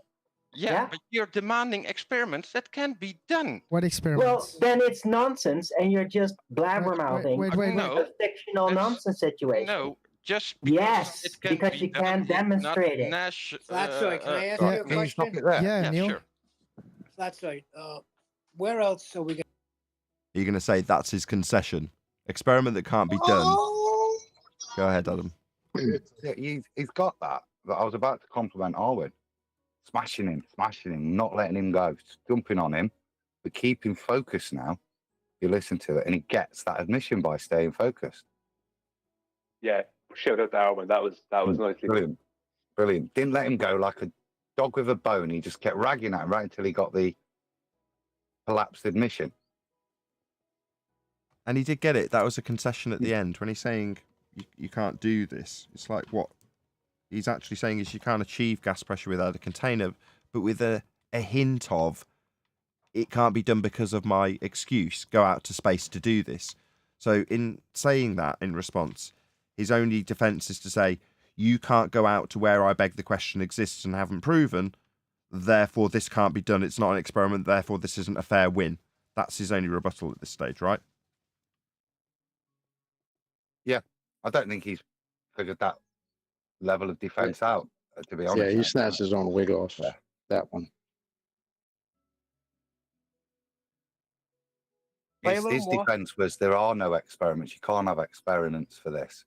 Well, that's another lovely admission, isn't it? So You're going to demonstrate you don't know what an experiment here on Earth, correct? That's we live on Earth. Yeah, we live on Earth. Right. That's the only place we can. But like I was saying, how do you measure your atmospheric pressure? Gag? PSI. Okay, but what do you use? What you it's based on what? Using a barometer, correct? Yeah. So a container then. Does it go down? Does the atmospheric pressure go down? How higher you go? Pressure gradient still requires gas pressure, which requires the containment in the first place. You can't move to delta if you haven't realized you first need the container to have the gas pressure to have your pressure gradient. We can demonstrate pressure gradients. Flatzoid. Sorry. We have a container. Yeah. Absolutely. You're 100% correct. Why does the pressure gradient go down? How much higher we go? Gas behavior. Because we live in a dynamic system. The more, if you lower down to the ground. Dynamic system, not. Isn't he just said we have a contained system, and then essentially after acknowledging it, go to the straw man of gas pressure, delta X argument of gas pressure gradients? What he actually said is what he was trying to say was if we have a container, then how do we have a gas pressure gradient? Ignoring temperature, completely ignoring the temperature gradient, because that's what they have to do. PV equals nRG. That's what they have to do.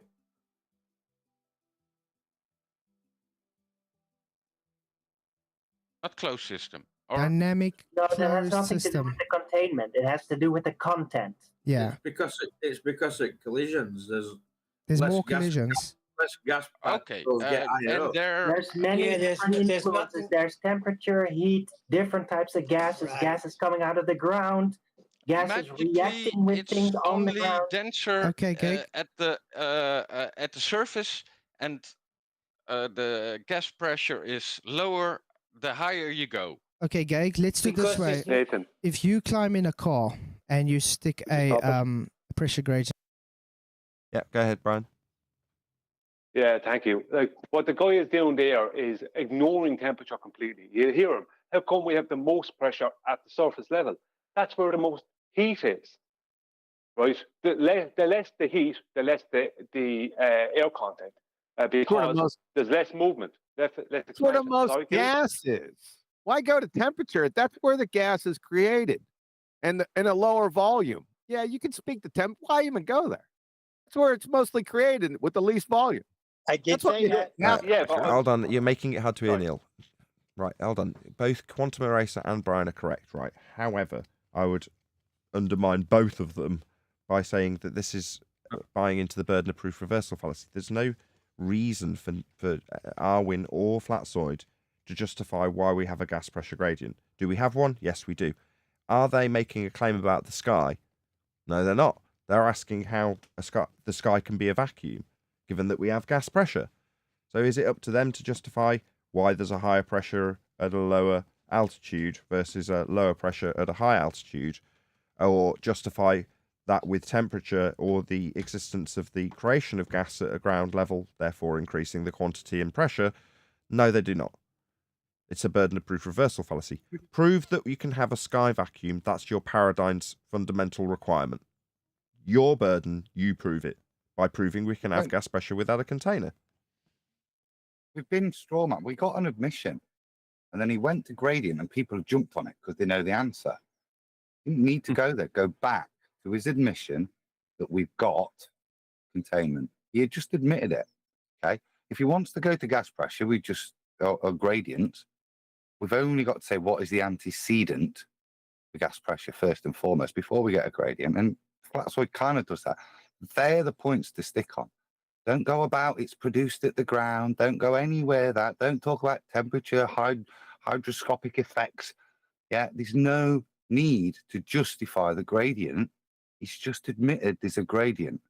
What's the antecedent for gas pressure, please? And he's already, the thing is, in this case, he's already admitted it. He's already conceded the containment. Right, that was already Flatzoid done. has already said that too.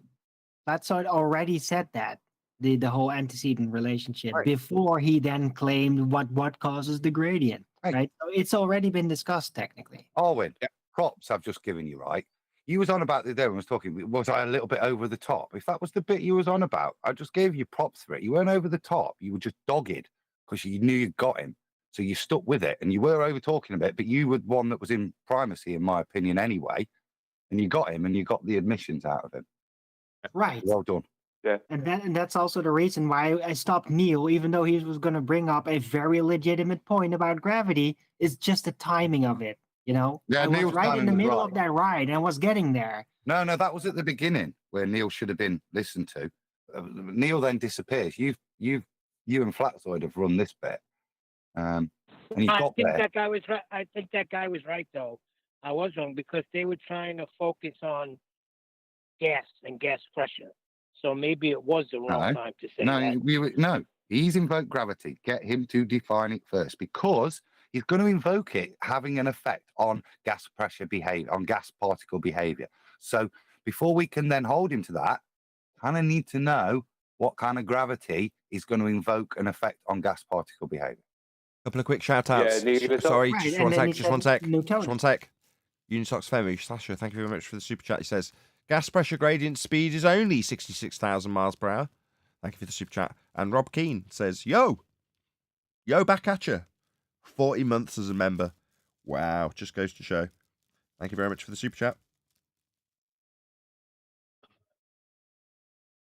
I just want to say that no, Neil, you were right, because what can happen if you don't get someone to define, let's say, gravity, they can then switch up what they're claiming gravity to be at will. So he can go into curvature of space-time when he needs to then, or he can go into whatever other nonsense he wants to make up. Whereas when he has to define and state what it is he's claiming, which gravity he's claiming, then he's stuck with that. He can't talk about the curvature of space-time if he's after already claiming a force of attraction. He can't talk about a force of attraction if he's after claiming curvature of space-time, or whatever other nonsense, quantum gravity, or unless he wants to go into it. So that's why it's important. Well, he wasn't even. This later comes out. I mean, it's a pretty long conversation, and at the end, it will be apparent that he doesn't even know anything about that at all. Yeah, we know he's a numpty. We're just evaluating performances here.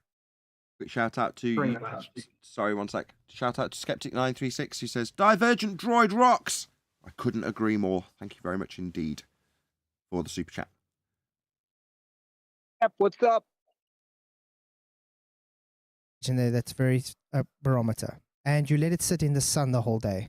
Does the pressure change? The pressure gauge change a reading? Yeah. What caused that pressure reading to change? Was it gravity or was it gas behavior? No, heat. Gas behavior. You just debunked yourself again. That's how we have. How? Gravity does not do anything. Gas behavior is the reason why we have pressure gradients. Temperature, pressure. No. Oh. Do you know you just agreed with me. a formula for density? Oh, now he wants to push gravity into there, guys. This is a total red herring. Let's total move red on to the herring. next factor. I mean, why not? Total red herring. But answer him why it's thinner above, because there's nothing producing gas all the way up in the sky, my friend. You got any trees floating around up there? Okay, let's put it this way. Let's put it this way. The ground is a large surface wall, correct? So there's more surface area for the gas to collide off of. So you got more collisions. Who's off mute in G+? Me. Oh, what did you want? Flatzoid's not really giving the best answer here. He needs to be talking about the biogeochemical cycle and how it's powered by the sun and how all the gas is created at ground level because of it. He's not talking about the best answer here because that explains the gradient. Why? I'm not saying you're wrong. Hold on. You just had this from QE and from Brian, and I've undermined both of them, so I'm just going to do the same thing to you. Sorry, is it your burden? What was your claim again about what the sky is, Anthony? Well, he's asking the question, well, why is it we have the gradient then? And the answer to that is what I said. It's the biogeochemical cycle. And what I'm in effect asking is, why would that be your burden to satisfy? It's a burden of proof reversal fallacy. Well, it's also his own ignorance that he's displaying to the audience. If you can answer him with a direct answer, which actually answers the question, then it shows his ignorance because there is an equal and opposite alternative explanation for why there is the gradient. And it's not because there's a pressure or a pull force. It's because that's where it's all created. Okay, I'm going to clarify something for the audience. Irrelevant. It is irrelevant. I'm just going to clarify exactly that. I think you're going the same place I'm about to, Adam. Hold on 1 second. Number one, Brian, Quantum Eraser, and Anthony are 100% correct. Not only should you know this, right? You won't win if you don't. However, what I'm trying to undermine them with is something that runs parallel with it, which is to say that put on the spot, you should be able to justify this. But recognise that you don't have to. Recognise that the burden on the table is proving the sky is a vacuum. That's the only reason that they're discussing gas pressure. Therefore, the burden is solely on the globe believer to prove his assertion that the sky is a vacuum and that gas pressure is achieved without the prerequisite requirement for a containment for the pressure to be in. So therefore, it's a burden of proof reversal fallacy, in spite of, you will have heard me, Anthony, and QE, and Brian all argue this point with Globers when push comes to shove. So you've got to know it, and they're all right. But I'm more right because it is a burden proof reversal fallacy. You're trying to win a debate here, not educate the man. Okay, you've got him. You've got him. He keeps talking. Why is there a gradient? Well, you've got to ask him, gradient of what? Pressure. How do you get pressure? Right. And you just got to go in that loop. If you go in trying to explain the gradient, it doesn't prove or disprove anything. It doesn't change what is the prerequisite for gas pressure containment. So what you're saying is... No. Until Neil first. crumbles. Neil, hold on, Brian. Then Neil, then Brian. I'm sorry, Adam. So what you're basically saying is, once he says that, we got him because he's admitting that we need containment. Yes and no. No and yes. Yes. Technically speaking, that is the winning point. It doesn't mean that you've won because it's a debate. So getting the... Was that someone from Discord? Feel free. Doob. Go ahead. Dude. Dude, you're just hovering off mute. You're hot micing. Can you pop yourself on mute, please? Neil, it's not you've won. You just got to make sure you get that concession in the debate. The debate can continue once he's conceded. Then you can go on to something else. But you've got him at the point he has to concede. So go get it. Don't tell him anything. Exactly. Educate him. I'll reiterate Adam's point because he's... Adam's correct. It's a winning point. It doesn't mean you've won, which is to say, no. If you don't labour and stress the point, which is why Arwin got props earlier. If you don't labour that and hold them to task, then you haven't won. That's the point. You start justifying why we've got a gas pressure gradient. Maybe I should get into that for the audience because you'll be challenged with it. So you may as well know the answer. But the moment you know it, lock it away and don't use it because you don't need to. Unless you start claiming what the bloody sky is. If you're in the midst of counter space, that's your own bloody problem. Deal with your own claims. But if you like Can we us, summarize it in one sentence instead of 10 minutes? Yeah, go ahead. Don't chase delta X. Stick with X. Can we move on now? Very concise. But that's too concise. Delta X is the gas pressure gradient. X is gas pressure. Delta X is a gas pressure gradient. You're chasing down how we have gas pressure if the sky is a vacuum. Don't explain delta X. Extremely concise, if not too concise, QE. Yes, we may move on. Yeah, but let's not forget that your opponent doesn't need to admit his concession for you to defeat him. That's a very... I like that. That's a very alien concept to me, personally. Can you expand on that? Well, I mean, it's like in chess when you put your opponent in check, they can deny it, but you just look at the board and it's self-evident that they're in check. They've lost. If you put them in check, but don't say check. This is the point. You've got them in check. Make sure the audience knows they're in check. Pursue the point till they say, "Oh God, I'm in check." That's what you've got to get. You can do that. You can do that if you personally require the self-validation. I simply don't. Yes. I simply defeat my opponent and walk away. That's the audience. You're right. Hold on. Let's just agree with everyone. Let's keep hello. Let's keep agree. Yes, you are correct. However, there is an audience, and they aren't necessarily on the same wavelength as you or the other player. And there's no sportsman-like integrity like there would be in a game of chess. So while Adam say you've got to state that they're in check, that's very much the case, so that the audience is aware of it. Go ahead, Adam. A 1 second. Yeah, you display the board to the audience and say, "Look, these are the rules of chess. He's in check. I've won. Regardless if he concedes or not, I've won."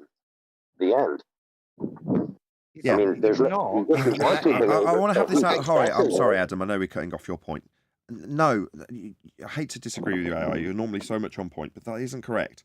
So, at the point that you could turn the board to the audience is the point that the opponent in this regard has no sportsman-like integrity and will tell the audience that that is a not check. And the reason I'm pointing this out, I'm nearly there. Just pop yourself on mute. Just do your breathing. The reason they do that is because ideally at that stage, you will argue not about the position and whether or not they've got to make a move to come out of the position, but about the rules of the game with the audience. Appeal to the audience about the rules of the game and whether or not this is or is not check, rather than dealing with being in check. Now, if they can get the audience to question the rules of the game, the debating point that has then been won, in quotes, isn't being won because it isn't being recognised and isn't being debated. The rules of the bloody game get debated. So that was a tactic that we had to deal with here, and we would deal with it if it came up again, where they try and take you off the winning point and debate a non sequitur. Because that's better than losing to the point of being in check by comparison in analogy. I'll let AI respond and then Adam. Hold on. And it's checkmate, not check. Check people can get out of. We know what check is. We know what checkmate is. We don't need to clarify that. The audience isn't that dumb.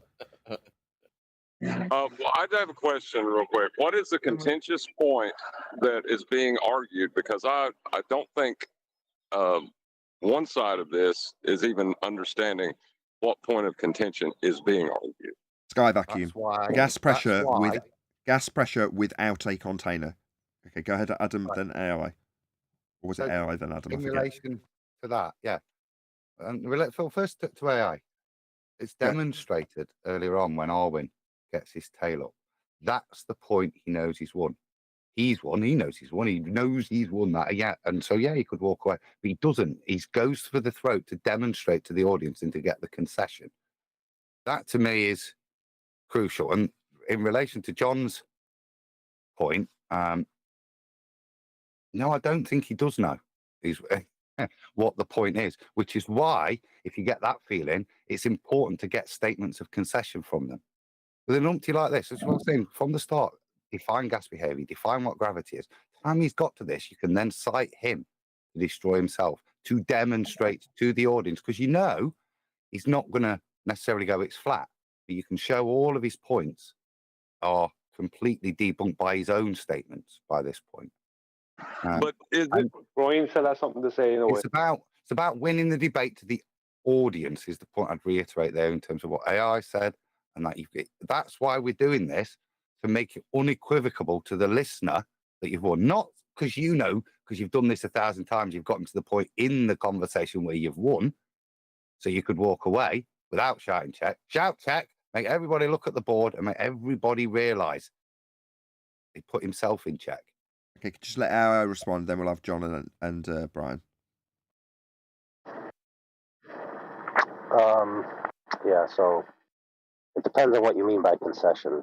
And I'm saying they don't have to admit that they concede. They can still concede by their actions and their words, and you point out their concession. And then after that, they refuse to admit that they actually conceded. So you don't have to belabor the point until you get them to conscientiously say, yes, I concede. Their willful confession isn't required. Yeah, I see your point. Same as last time. Statement of I concede. Hold on 1 second, Adam. Just 1 sec. Isn't necessary. Okay, just 1 second. John, and then John, then Brian, then Adam. Go ahead, John.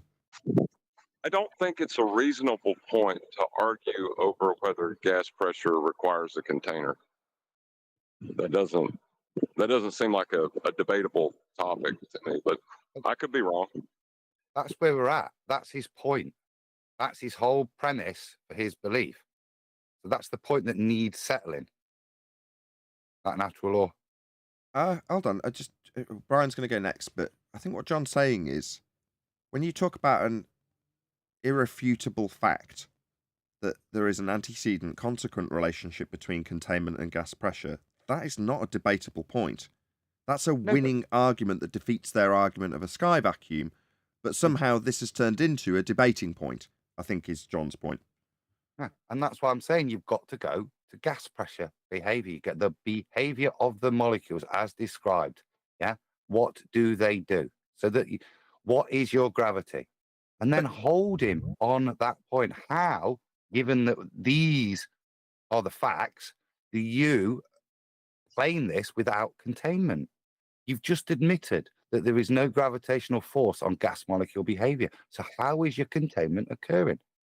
Because he's the one that's making the claim. We don't have to prove gas pressure needs containment. He's the one that's saying we've got this state where gas pressure is achieved without containment.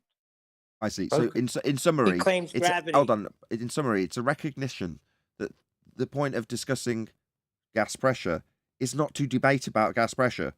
It's to win the argument with gas pressure and its behaviour and its requirement for containment. Don't debate it. Use it to win. Yeah.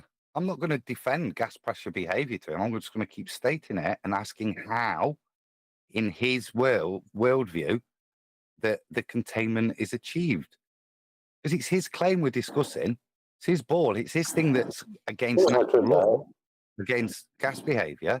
So that's what needs clarifying. Okay. AI after Brian, who's been waiting an eternity to get a word in. Go ahead, Brian. Yeah, I just want to go back to the whole thing about X and delta X.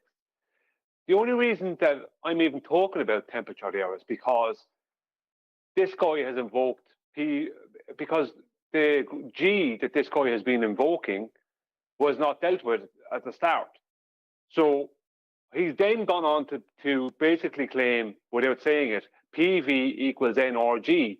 So then I'm having to correct him on the fact that there is no G, there is a T, and he's trying to remove the T and insert the G. But I would also say about the debating, it depends on who you're debating and what the audience is. If half the audience, or a good portion, or more than half the audience, is a load of numpties from the ball side, then you're probably better off just sticking on no, prove X, not talk about delta X. But if you're dealing with someone who's educated and an audience that is a live audience that's educated, you really would show up the other person if you could detail how wrong they really are by detailing the actual facts of how we have a gas pressure gradient. Okay, So and as true as it was the last time you said it, I'm still going to reiterate the same point with PV equals nRT instead of PV equals nRG when you say they ignore temperature. What comes before T or G in the formula after the P? V. So wouldn't you say that that was the most critical detail?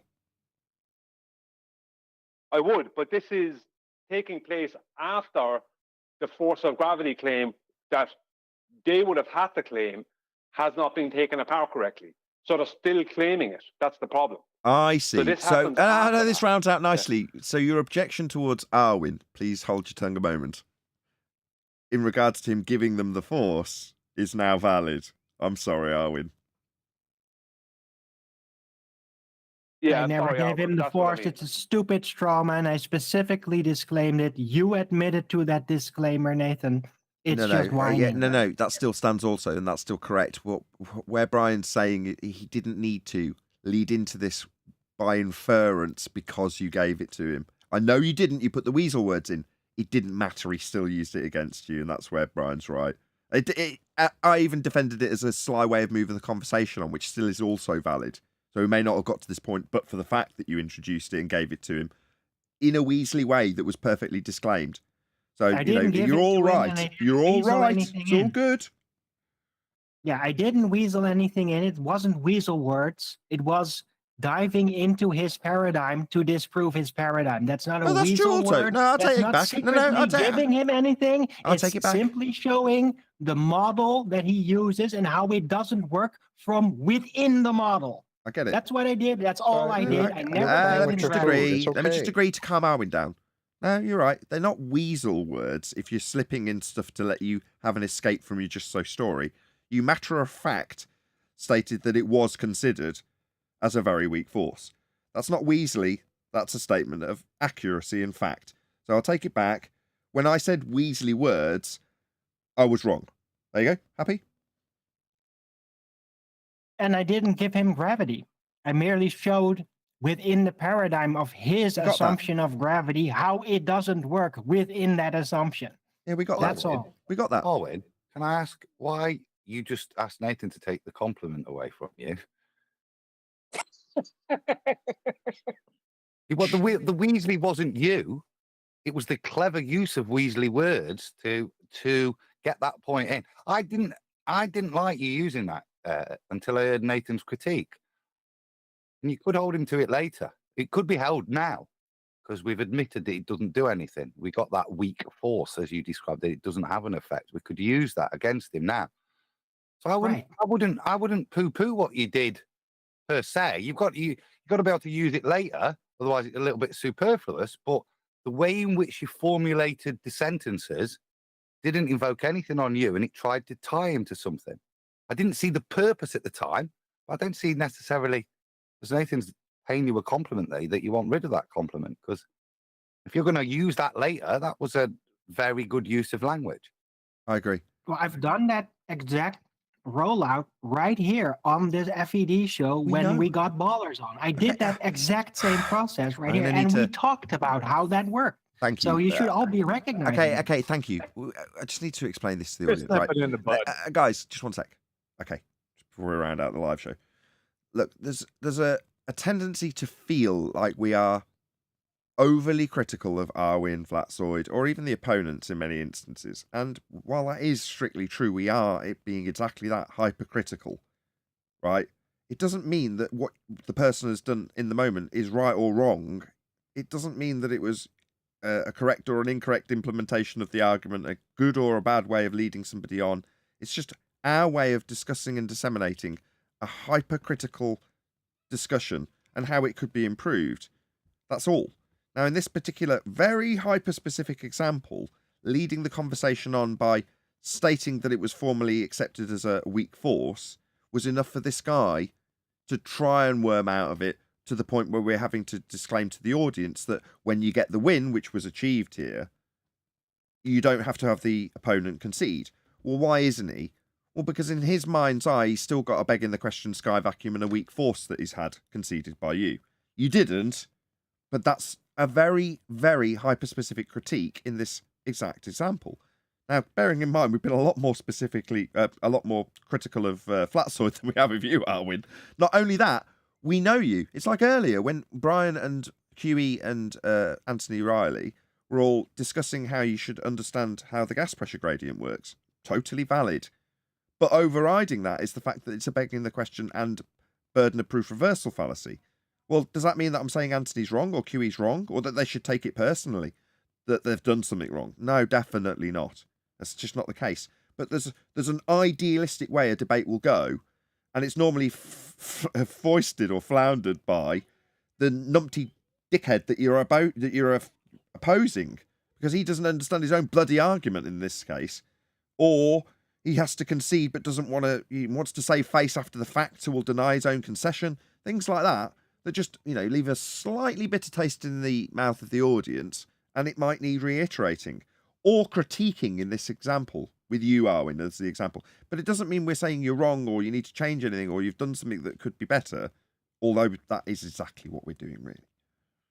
Right, but in this case, bringing that specific detail about weak force up, it helped him to completely step away from it, while in later arguments, in another attempt to clarify gas pressure without a container being impossible, he would just go, nah, nah, nah. And well, is that what you want to end up right away? Because that's the default position you're going to go to if you cut corners and go straight to the point, as QE likes to see it. Yeah, you'd have killed it quick.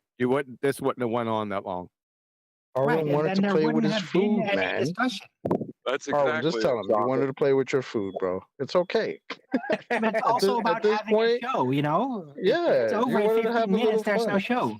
Hold on, you can have a show and quickly cut it. There it is. We And do it it got all the rumpus by time. chocolate. Do you want to just give that little confession again, Arwin? The Anthony Riley defense you just gave? Chocolate rumpus a little bit? Oh, yeah, if you all nip it in the butt immediately, you don't have a show. Oh, really? Exactly. See, that's the Anthony Riley defense. You got to beg the question a little bit alongside them. You got to give them a little bit of their model and they're begging the question. No, you didn't, though. Yeah, but That's you got to the ration it very carefully, Don't give it too much. In Dragon Ball Z, they don't start off fighting at full power, right? You start off with the warm-up, you start a little training, you test each other first. And that's what Arwin was doing. It's just testing that guy's power level. Right, and his power level sucked. He didn't know anything. I was going to say, Arwin, in your defense, this guy had been claiming he was going to talk about thermodynamics and stuff coming in.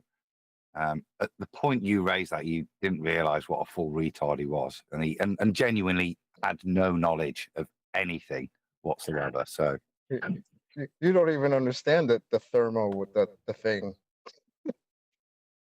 The thermodynamics thing that he later confessed he didn't know any of the gas laws, which second law of thermodynamics would be applicable. Yeah, he critiqued Arwin for not knowing that. Yeah, you didn't know what you didn't know, Arwin. It's not your fault. You can't. The only thing you can't account for is the numpty idiot of opposing you. You have to think on your feet when it comes to these things. It's like back to Earth Chronicles, right? I've got one guy telling me Earth too big, can't see curve. Other guy, here's Soundy's picture of curve. That's the kind of curveball from two people on the same side that you can't prepare for that, can you? There's no amount of out of the box thinking that prepares you for two people opposing you that are completely contradicting each other. Wait, at that point you didn't stop and tell them, maybe you guys want to have a discussion between yourselves for 5 minutes while I say here go get a coffee? Right. Like, what do you mean? What are you telling me that this is curve and the other one saying we're too small to see the curve? Y'all could discuss that between yourselves. Indeed. And with that, I'm going to say, if you are watching this on either Nathan Oakley 1980 or Nathan Oakley premiering streams, then stay tuned, as there will be an after show to follow. Unfortunately, though, if you are watching this extended live show, which hasn't crashed, woohoo! This is unfortunately where we bid you farewell. So another massive thank you to all of you who smashed the super chat, liked, commented, shared, subscribed, joined as a Nathan Oakley 1980 channel member, and all that good stuff. Once again, stay tuned if you're watching on either premiering stream. I've been Nathan Oakley, and I will see you all in the next video.